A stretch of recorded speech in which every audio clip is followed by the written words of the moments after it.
आज हम लोग घटना चक्र का एक बहुत ही इम्पोर्टेंट चैप्टर पढ़ने वाले हैं, लाइट।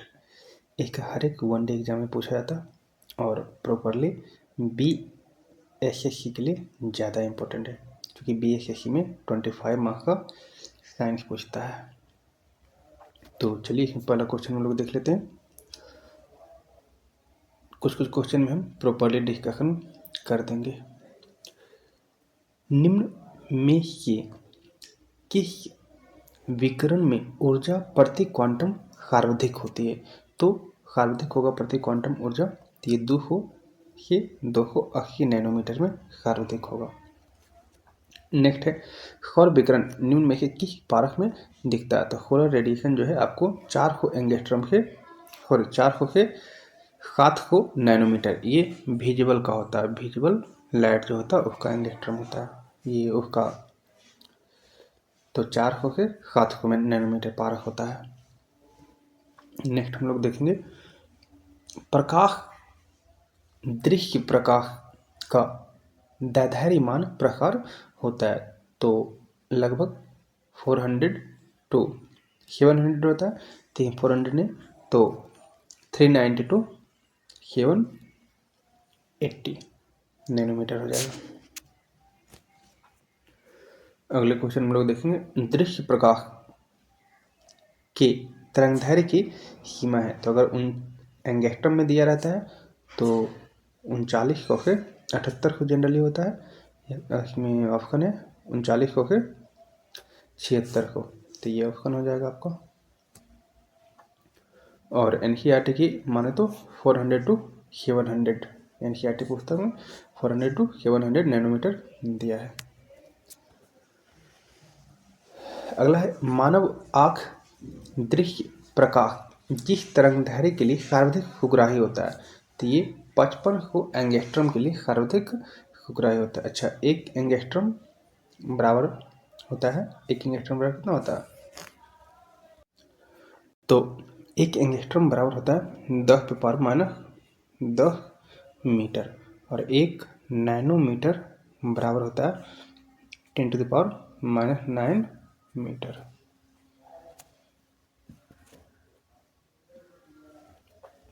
प्रकाश विकिरणों की प्रकृति होती है, तो ये तरंग और कण दोनों प्रकृति के होते हैं। तरंग में क्या आ जाएगा? तो व्यतिकरण, विवर्तन, ध्रुवन, ये सब तरंग प्रकृति है। जबकि कण प्रकृति में विद्युत प्रभाव और क्रॉम्पटन प्रभाव याद रखिएगा। कण प्रकृति में विद्युत और क्रॉम्पटन। अगला क्वेश्चन हम लोग देखेंगे, प्रकाश सीधी रेखा में चलता प्रतीत होता है क्योंकि प्रकाश का तरंगदैर्घ्य बहुत छोटा होता है। तो प्रकाश का तरंगदैर्घ्य बहुत छोटा होता है, इसलिए सीधी रेखा में चलता प्रतीत होता है। निम्नलिखित में किसका वेग अधिकतम है? तो किसका वेग अधिकतम है? तो किसी भी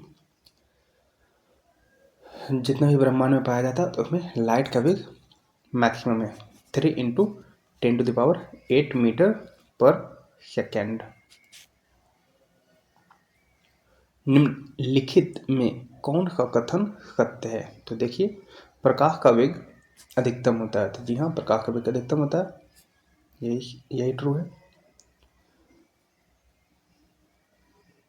प्रकाश का शून्यावकाश मतलब निर्वात का बात कर रहा है में वेग कितना है? तो 3 × 10⁸ मीटर पर सेकेंड।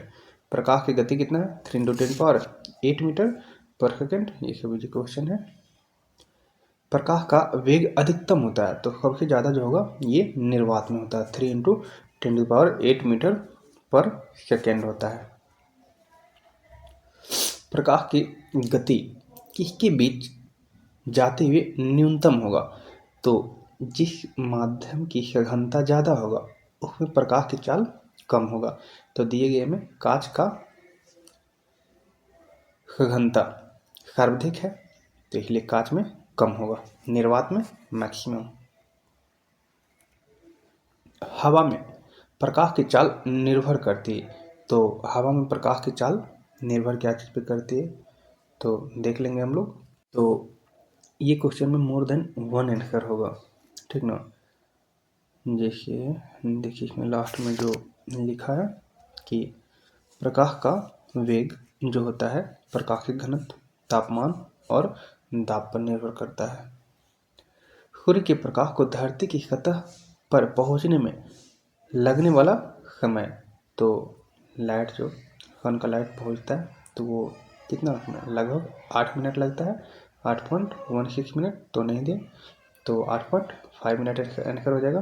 499 सेकेंड लगता है या 8.3 मिनट लगता है, मतलब 8 मिनट के लगभग जो भी रहेगा वो आंसर मारना है। सूर्य के प्रकाश को पृथ्वी तक पहुंचने में लगा टाइम, इसमें 8 मिनट दिया हुआ। सूर्य के प्रकाश को पृथ्वी में लगने वाला टाइम 8 मिनट है। प्रकाश तरंगों के वायु से कांच में जाने पर जो चर प्रभावित होते हैं वे हैं, तो देखिए इसमें आवृत्ति प्रभावित नहीं होता, आवृत्ति और कलर मतलब रंग जो है प्रभावित नहीं होता, तो आवृत्ति और रंग छोड़कर बाकी सभी प्रभावित होते हैं। तो जिसमें आवृत्ति है हटा दीजिए, तो कौन, तरंगदैर्घ्य और वेग। आवृत्ति और रंग प्रभावित नहीं होती, बाकी सब होती है। जब प्रकाश एक माध्यम से दूसरे माध्यम में जाता है तो निम्न कौन का अपरिवर्तित रहता है, तो कौन का रहेगा अपरिवर्तित, आवृत्ति। जब प्रकाश एक माध्यम से दूसरे माध्यम में जाता है तो कौन का नहीं बदलता, तो कौन नहीं बदलेगा, आवृत्ति। नेक्स्ट हम लोग देखेंगे, जब प्रकाश किसी सघन माध्यम से विरल माध्यम में गमन करता है तो सघन से विरल में जाने पर यह चाल बढ़ जाएगा और अविलंब से दूर भागेगा। देखो ये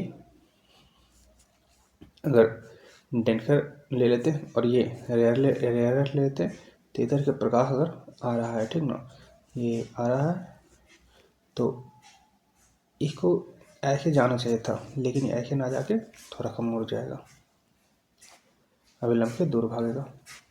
नेक्स्ट, निम्नांकित ऊर्जा रूपांतरणों में किसके द्वारा प्रकाश संश्लेषण की क्रिया उत्पादित होती है, तो प्रकाश संश्लेषण जो है प्रकाश ऊर्जा को रासायनिक ऊर्जा में बदलता है। प्रकाश संश्लेषण एकमात्र ऐसी जैविक प्रक्रिया है, प्रकाश संश्लेषण एकमात्र ऐसी जैविक क्रिया जिसमें अत्यधिक मात्रा में सूर्य ऊर्जा जो है रासायनिक ऊर्जा में बदलता है।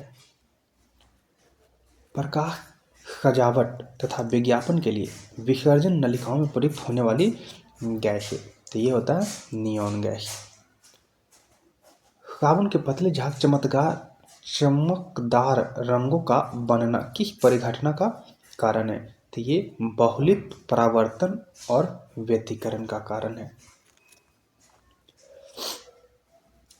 नेक्स्ट, पूर्ण आंतरिक परावर्तन होता है जब प्रकाश जाता है, तो पूर्ण आंतरिक परावर्तन तब होगा जब प्रकाश रेयरर मीडियम में जाएगा डेंसर से, तो डेंसर से रेयरर में जाने पर पूर्ण आंतरिक परावर्तन की घटना घटित होती है। तो यहाँ पे वायु से जल नहीं, हीरे से कांच, हीरा है ज़्यादा डेंसर की कांच के, तो मतलब हीरा ज़्यादा सघन है कांच के, तो हीरे के कांच में जाने पे प्रकाश का पूर्ण आंतरिक परावर्तन होगा। प्रकाश तंतु जिस सिद्धांत पर काम करता है वो है, तो प्रकाश का पूर्ण आंतरिक परावर्तन टोटल इंटरनल रिफ्लेक्शन TIR की घटना पर करता है। प्रकाश ऊर्जा को ऑप्टिकल फाइबर में संचरण निम्न घटना के अनुप्रयोग द्वारा किया जाता है, तो ये पूर्ण आंतरिक परावर्तन हो जाएगा। निम्नलिखित में किस परिघटना का उपयोग ऑप्टिकल फाइबर में किया जाता है, तो प्रकाश का पूर्ण आंतरिक परावर्तन। अगला क्वेश्चन है, तंतु प्रकाशिकी संचार में संकेत किस रूप में प्रवाहित होता है, तो ये प्रकाश तरंग के रूप में। तंतु ऑप्टिकल फाइबर का बात कर रहा है तो प्रकाश तरंग के रूप में होता है। निम्नलिखित पर विचार कीजिए, तो निम्नलिखित पर विचार कीजिए। बोल रहा है तंतु प्रकाश की पूर्ण आंतरिक परावर्तन के सिद्धांत पर काम करता है, अभी हम लोग ने पढ़ा है। तो जी हाँ, प्रकाशिक तंतु संचार तंत्र में ऊर्जा उपभोग अत्यधिक कम होता है, जी हाँ, बहुत कम के बराबर ऊर्जा का बर्बादी होता है। प्रकाशिक तंतु संचार रेडियो आवृत्ति अवरोध से मुक्त होता था, हाँ, ये रेडियो और मैग्नेटिक से मुक्त होता है। भारत में प्रकाशिक तंतु का निर्माण रिलायंस उद्योग समूह ने किया था, तो जी नहीं, ये रिलायंस नहीं स्टार्ट किया था।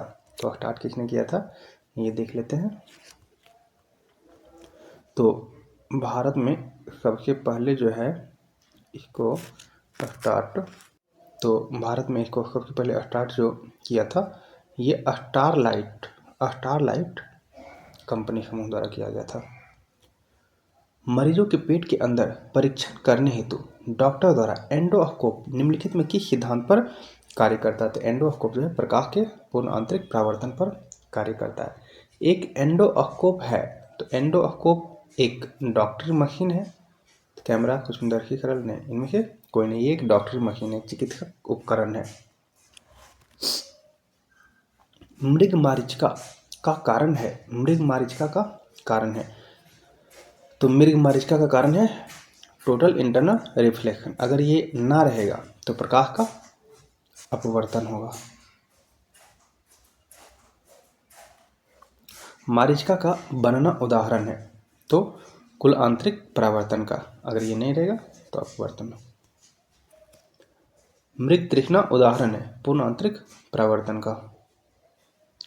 नेक्स्ट, निम्नलिखित प्राकृतिक तथ्यों पर विचार कीजिए। तो विचार कीजिए और इनमें से किस तथ्य के कारण मरीचिका बनती है? तो एक हो जाएगा स्थलीय तापन और दूसरा हो जाएगा प्रकाश का अपवर्तन। एक कटा हुआ हीरा क्यों जगमगाता है? तो हीरे के जगमगाने का कारण क्या है? पूर्ण आंतरिक परावर्तन। और अगर हम बात करें नेक्स्ट, उचित रीति से कटे हुए हीरे असाधारण चमक का आधारभूत कारण यह है कि, तो क्या होता है इसका उच्च अपवर्तन सूचकांक। तो हीरे का अपवर्तनांक कितना होता है? 2.42 और इसका क्रांतिक कोण जो होता है 24 डिग्री सेंटीग्रेड। इसीलिए इसमें TIR की घटना होती है। एक कटा हुआ हीरा जगमगाहट के साथ चमकता है, तो इसका रीजन क्या है? पूर्ण आंतरिक परावर्तन। एक कटा हुआ हीरा जगमगाहट के साथ चमकता, पूर्ण आंतरिक परावर्तन हो जाएगा। अब इसमें कथनों पर विचार कीजिए। तो हीरे अपने ही आकार के अनुकारी कांच के अधिक झिलमिलाता है, तो हाँ सही है। हीरे का अपवर्तनांक कांच के अपवर्तनांक से कम है। नहीं, हीरे का अपवर्तनांक जो होता है कांच के अपवर्तनांक से अधिक होता है। तो इसमें एक सही है, आर गलत है। किसी त्रिविमीय प्रतिरूप को अंकित तथा पुनरावृत्ति करने की तकनीक का नाम क्या है? तो इसको होलोग्राफी कहा जाता है। नेक्स्ट, त्रिविमीय चित्र लेने के लिए निम्न में से किसका प्रयोग किया जाता है? त्रिविमीय चित्र अभी हम लोग पढ़े, तो ये हो जाएगा होलोग्राफी का। एक इलेक्ट्रॉनिक पुंज को फास्फोरस कोटेड पर्दे पर फोकस कर प्रतिबिंबों को पर्दे पर जनित करना कहलाता है, तो ये रोस्टर स्कैन कहलाता है। नेक्स्ट, रमन प्रभाव का प्रकाश की उन किरणों से संबंध जो आर पार जाती है, तो ये सभी पारदर्शी माध्यम के। रमन प्रभाव का प्रकाश के उन किरणों के संबंध जो आर पार जाती है, तो ये सभी पारदर्शी माध्यम के। नेक्स्ट, ध्वनि के पुनरुत्पाद के लिए एक CD कम्पैक्ट ऑडियो प्लेयर में प्रयुक्त होता है, तो ये लेजर बीम का प्रयोग होता है। जब एक CD ऑडियो एवं वीडियो प्रणाली में प्रयुक्त होने वाली कॉम्पैक्ट डिस्क सूर्य के प्रकाश में देखी जाती है तो इंद्रधनुष के समान रंग दिखाई पड़ता है। इसकी व्याख्या की जा सकती है, तो इसकी व्याख्या जो है परिवर्तन और विवर्तन से किया जा सकता है। निम्नलिखित पर विचार कीजिए। दीर्घ तरंगदैर्घ्य वाले प्रकाश का प्रकीर्णन लघु तरंगदैर्घ्य वाले प्रकाश के कहीं अधिक होता है, ये गलत है। जल में दृश्य प्रकाश की गति निर्वात की गति से इतना नहीं, निर्वात में ज़्यादा होता है, तो ये भी गलत है। रेडियो तरंगे द्रुतगामी दोलायमान वैद्युत धाराओं की उत्पन्न होती है, ये सही है। अधिक चालन वाहनों को पता लगाने के लिए पुलिस डॉपलर परिवर्तित लघु तरंगों का प्रभाव का उपयोग करती है। तो ये सही है। तो 3 और 4 सही है। एक चलचित्र पूरी फिल्म के लिए एक हीरे से दूसरे हीरे तक सामान्यतः 24 फ्रेम प्रति सेकंड प्रक्षेपित किए जाते हैं। इस प्रकार है। और रीजन आँख की रेटिना पर निर्मित प्रतिबिंब उद्दीपन हटाने के बाद 0.1 सेकंड तक बना रहता है। ये गलत है। ये 1/60 सेकंड तक रहता है। इस वजह 1/16 सेकंड तक रहता है। तो इसमें पहला सही है और दूसरा एक्सप्रेशन सही है, रीजन गलत है। दूरदर्शी के संकेत एक निश्चित दूरी के बाद नहीं मिल सकते क्योंकि क्यों नहीं मिल पाते? क्योंकि पृथ्वी का सतह क्या है? वक्राकार है और सिग्नल पृथ्वी की सतह से ना टकराकर आगे बढ़ जाता है। वक्राकार होने का कारण पृथ्वी जब सिग्नल आगे बढ़ता है तो पृथ्वी की सतह से ना टकराकर आगे बढ़ जाता है। दूरदर्शन प्रसारण में श्रव्य तरंगों का प्रेषण करने के लिए प्रयुक्त तकनीक है। तो ये आवृत्ति मॉड्यूलन है। आवृत्ति मॉड्यूलन। दृष्टिपटल रेटिना पर जो चित्र बनता है, तो रेटिना पर जो चित्र बनता है वो वस्तु से छोटा उल्टा, और हमारा दृष्टिपटल में जो लेंस होता है वो उत्तल लेंस होता है। अभिनेत्र लेंस द्वारा किसी वस्तु का प्रतिबिंब रेटिना पर, तो रेटिना पर कैसा बनता है? उल्टा और वास्तविक। जब भी प्रतिबिंब उल्टा रहेगा तो वास्तविक रहेगा और सीधा रहेगा तो काल्पनिक रहेगा। क्या मुख्य कारण है कि एक आँख की अपेक्षा 2 आँख का होना अधिक उपयुक्त है? तो इसका ये रीजन है कि इस कारण से दूरी व गहराई का एहसास हो जाता है।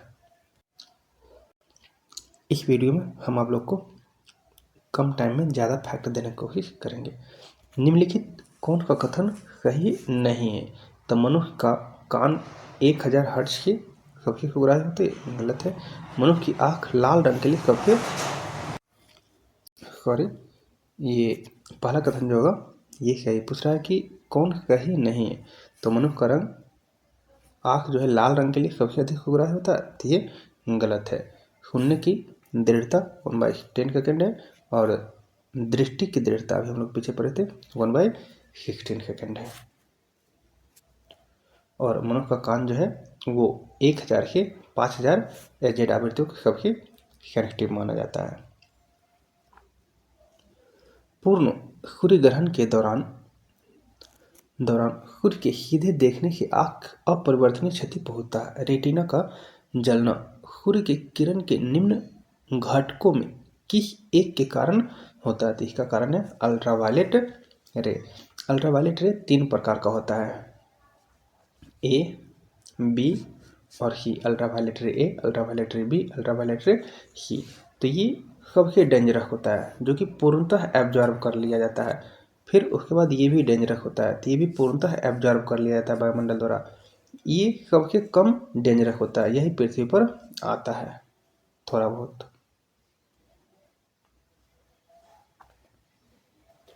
किसी तारे का रंग दर्शाता है, तो तारे का रंग जो है उसका ताप का सूचक है।